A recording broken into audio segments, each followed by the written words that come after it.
Halo, selamat pagi anak-anak ibu kelas 9. Salam sehat. Kembali lagi bertemu dengan saya, Ibu Rismawati Malau, dalam pembelajaran kita Bahasa Indonesia. Apa kabar anak-anak ibu semuanya? Ibu berharap semuanya dalam keadaan baik dan tetap semangat untuk mengikuti pembelajaran kita. Anak-anak ibu, walaupun pembelajaran kita masih tetap dalam pembelajaran daring, namun ibu yakin bahwa anak-anak ibu tetap semangat dalam belajar. Nah, masih ada yang ingat apa materi kita pada minggu yang lalu?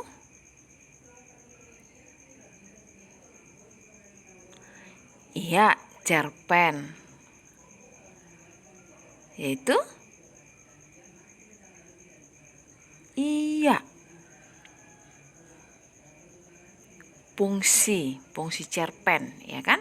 Nah, pada hari ini materi kita mengenai aspek kebahasaan teks cerpen. Nah, pada hari ini pokok materi kita adalah mengenai aspek kebahasaan teks cerpen.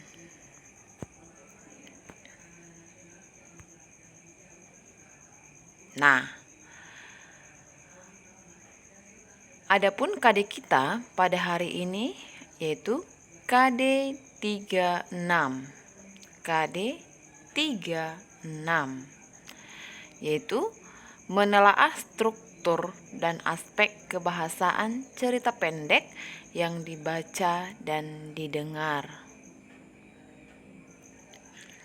Nah, sedangkan tujuan pembelajaran kita hari ini adalah sesudah pembelajaran kamu diharapkan mampu memahami, di sini anak salah, aspek kebahasaan teks cerpen.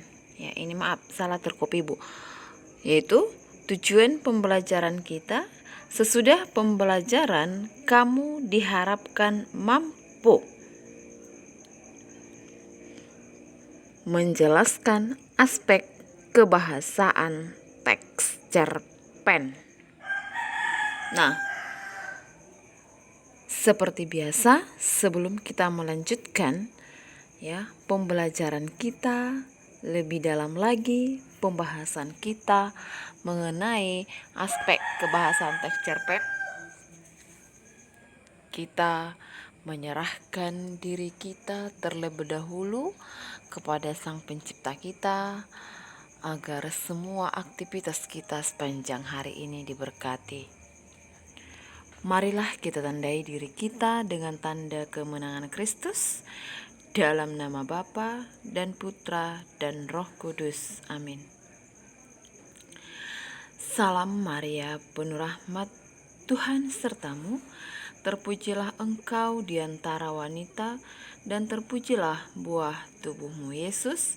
Santa Maria, Bunda Allah, doakanlah kami yang berdosa ini, sekarang dan waktu kami mati. Amin. Santo Yohanes Bosco, doakanlah kami. Amin. Dalam nama Bapa dan Putra dan Roh Kudus. Amin. Nah, kita lanjutkan kembali. Ada beberapa aspek kebahasaan yang terdapat di dalam teks cerpen. Nah, kalau mengenai pengertian, ciri-ciri, struktur, dan juga fungsi sudah kita bahas pada pertemuan sebelumnya. Nah, pada pertemuan hari ini, pembelajaran hari ini, kita akan membahas mengenai aspek kebahasaan teks cerpen. Nah, yang pertama, memuat kata sifat. Memuat kata sifat artinya salah satu aspek kebahasaan teks cerpen itu terdapat kata sifat. Ya, memuat kata sifat yang mendeskripsikan. Mendeskripsikan itu sama dengan menggambarkan, ya. memuat kata sifat yang mendeskripsikan sama dengan menggambarkan ya pelaku ya, seperti penampilan fisik, juga kepribadian tokoh yang diceritakan dalam cerpen. Jadi bahwa dalam aspek kebahasaan teks cerpen itu terdapat kata sifat. Kata sifat yang menggambarkan ya pelaku, ya apanya saja yang digambarkan, yaitu penampilan fisiknya, kepribadian tokohnya seperti apa. Nah, misalnya sosoknya tinggi atau perawakannya gagah, rambutnya berubah dan lain sebagainya. Itu semua kan menggambarkan kata sifat dari si pelaku, baik itu penampilan fisiknya. Kalau dikatakan sosoknya tinggi, perawakannya gagah, berarti itu kan menggambarkan penampilan fisik. Dan juga rambutnya berubah, ya kan? Lalu misalnya kepribadiannya seperti apa? Dia sering mengurung diri. Dia adalah seorang yang pendiam, yang sukar, yang sulit mengeluarkan kata-kata. Nah, itu semua termasuk ke dalam kata sifat. Nah, yang kedua, memuat kata keterangan.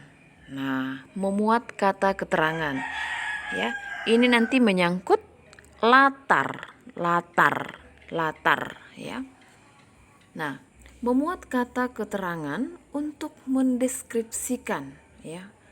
Memuat kata keterangan untuk mendeskripsikan atau menggambarkan latar waktu, tempat, dan suasana. Namanya menggambarkan, ya. Memuat kata keterangan untuk mendeskripsikan atau menggambarkan ya latar waktunya, tempatnya, dan suasana. Misalnya, kalau latar waktu di pagi hari yang cerah. Di pagi hari yang cerah, burung-burung berkicau. Terdengar suara-suara sayup-sayup, tapi sangat mengganggu. Perlahan, aku melangkah. Kubuka pintu jendelaku. Semakin aku mendekatkan, telingaku ke arah suara itu. Semakin sayup ku dengar. Dengan rasa penasaran, ku beranikan untuk mencari sumber suara itu. Namun terkadang suara itu hilang. Dengan rasa kesal, ku tutup kembali jendela kamarku. Aku berusaha untuk berbaring kembali di tempat tidurku. Namun suara itu terdengar semakin jelas. Nah, dan selanjutnya itu kan menggambarkan ya, mendeskripsikan latar waktu.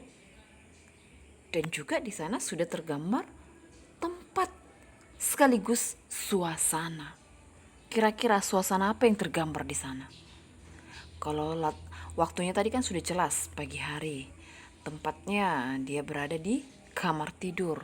Nah, suasana juga tadi sudah dikatakan tergambar di sana. Tetapi secara tersirat dia, bukan tersurat. Ya, kalau latar tempatnya tadi kan secara tersurat, pagi hari, dan juga latar waktunya tadi, ya pagi hari, tempatnya di kamar tidur, ya. Tetapi suasana Di sana sudah Ibu katakan tergambar, tetapi tidak secara tersurat, tetapi tersirat. Kira-kira suasana apa yang tergambar di sana? Iya, bagus. Ada yang anak Ibu mengatakan, menakutkan Bu. Was-was Bu. Penasaran Bu. Khawatir Bu. Nah, dan lain sebagainya. Nah, jadi memuat kata keterangan untuk menggambarkan latar waktu, tempat, dan suasana. Oke, baik. Nah, yang ketiga, menggunakan kalimat langsung dan tidak langsung. Jadi di dalam cerpen itu kan ada kalimat langsung dan tidak langsung. Nah, pada saat pembelajaran kita mengenai teks laporan percobaan, di sana sudah dijelaskan mengenai kalimat langsung dan kalimat tidak langsung. Dan juga ketika kita di kelas 8 masih pertemuan tatap muka, pada saat itu semester 1 pembelajaran berita, kita sudah membahas mengenai kalimat langsung dan tidak langsung. Dan kemarin Ibu ulang lagi pada pertemuan sebelumnya sesudah di kelas 9. Nah, jadi di dalam cerpen itu terdapat kalimat langsung dan tidak langsung. Nah, di mana kalimat langsung ini nanti ditandai dengan adanya tanda baca? Iya. Nah, sudah jelaskan di sana ada perbedaan antara kalimat langsung dan kalimat tidak langsung. Di mana kalimat langsung itu langsung diucapkan oleh si penuturnya. Sementara kalimat tidak langsung itu harus diucapkan orang lain, ya. Misalnya, hari ini kita ulangan bahasa Indonesia ya, Nak. Itu kan langsung, ya. Tapi misalnya Ibu katakan, Nofri, coba sampaikan sama teman-temanmu bahwa besok kita akan ulangan harian bahasa Indonesia. Maka Nofri akan membuat kalimatnya seperti, iya, kata Ibu Malau bahwa. Nah, salah satu juga ciri kalimat tidak langsung adalah ditandai dengan adanya penggunaan kata bahwa, dan nanti di sana ada tanda baca. Iya, petik.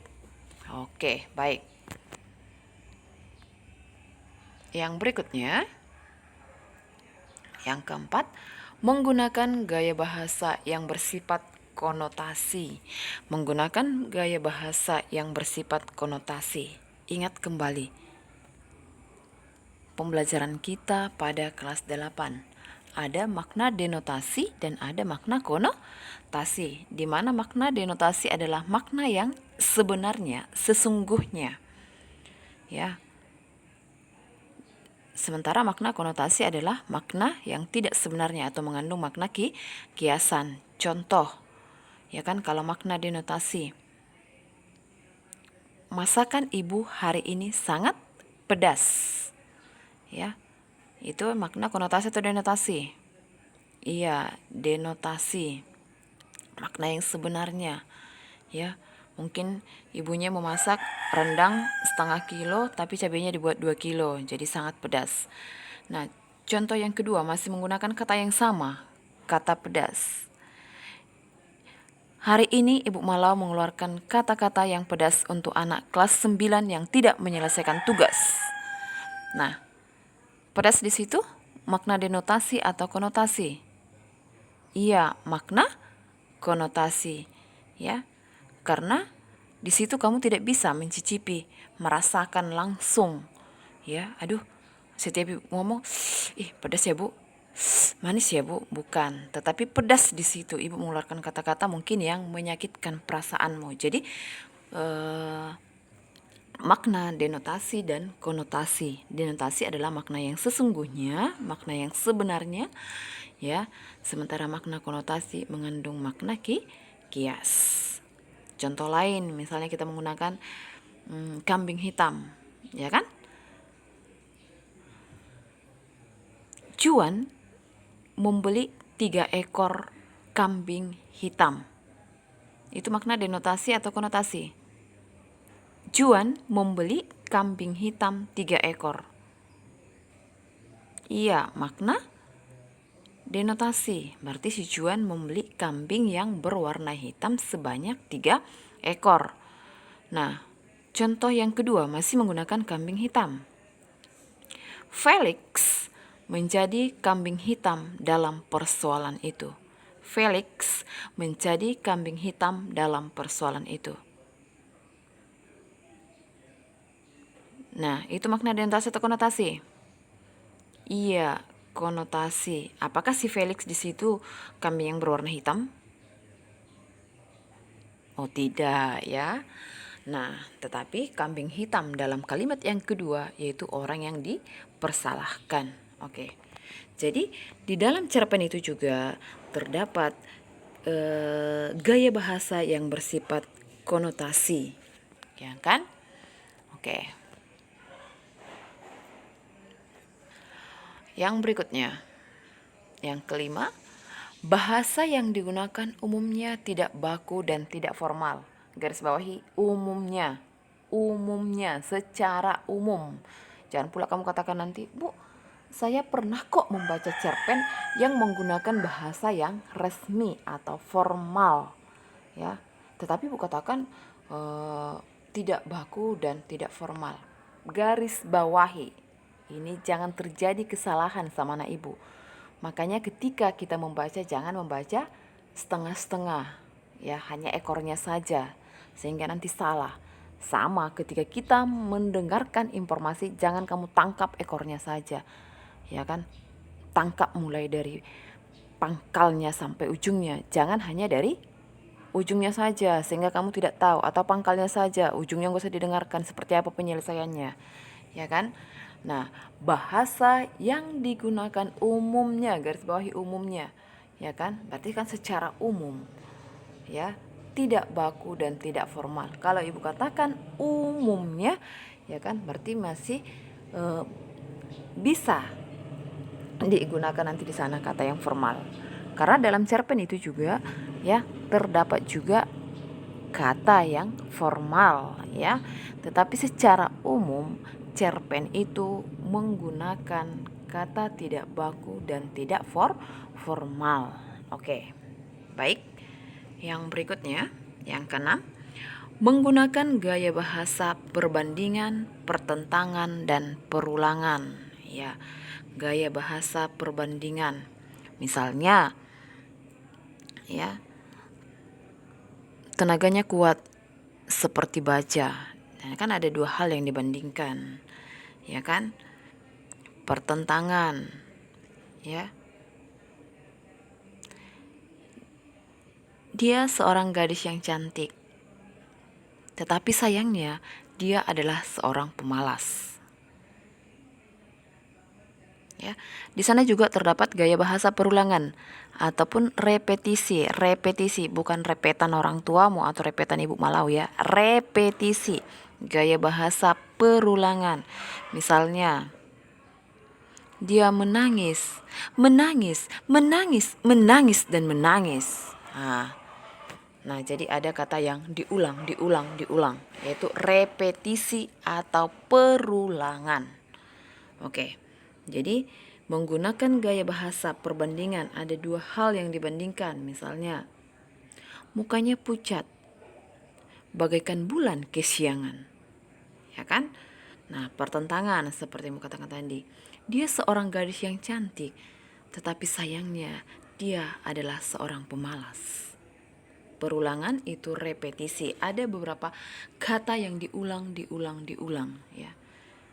Dia menangis, menangis, menangis, menangis, menangis, dan menangis di depan jenazah ayahnya. Oke. Baik. Demikian mengenai aspek kebahasaan dari teks cerpen. Ya. Ada 6 tadi yang dijelaskan di situ. Mudah-mudahan kamu memahaminya, mengingatnya, ya. Nah,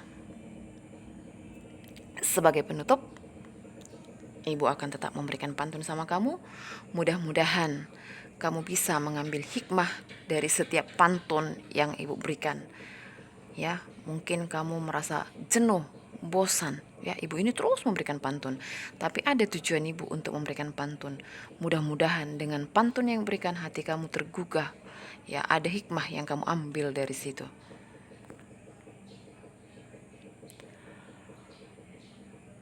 Ada mata di samping telinga untuk melihat yang dituju.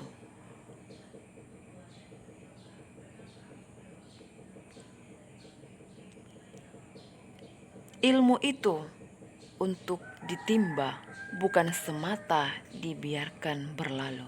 Sekali lagi, ada mata di samping telinga untuk melihat yang dituju. Ilmu itu untuk ditimba, bukan semata dibiarkan berlalu.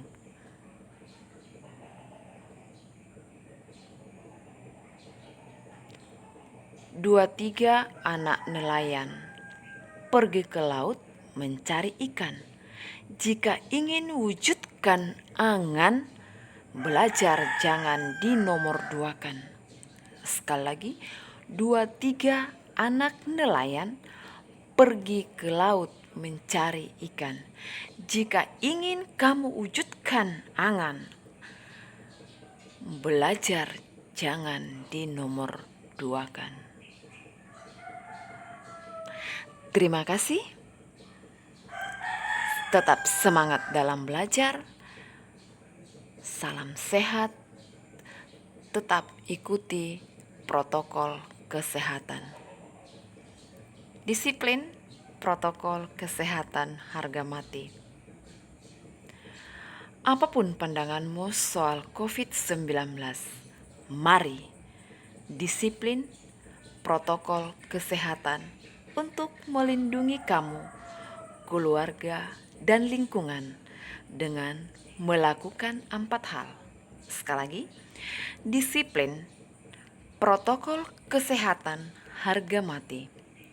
Apapun pandangan kamu anak-anak ibu soal COVID-19, tapi mari kita ikuti disiplin protokol kesehatan untuk melindungi kamu, keluargamu, dan lingkunganmu dengan melakukan 4 hal. Yang pertama, pakai masker. Yang kedua, rajin cuci tangan. Yang ketiga, jaga jarak fisik. 4, hindari dan jangan buat kerumunan. Tetap jaga kesehatan. Salam sehat. Bye-bye. Thank you.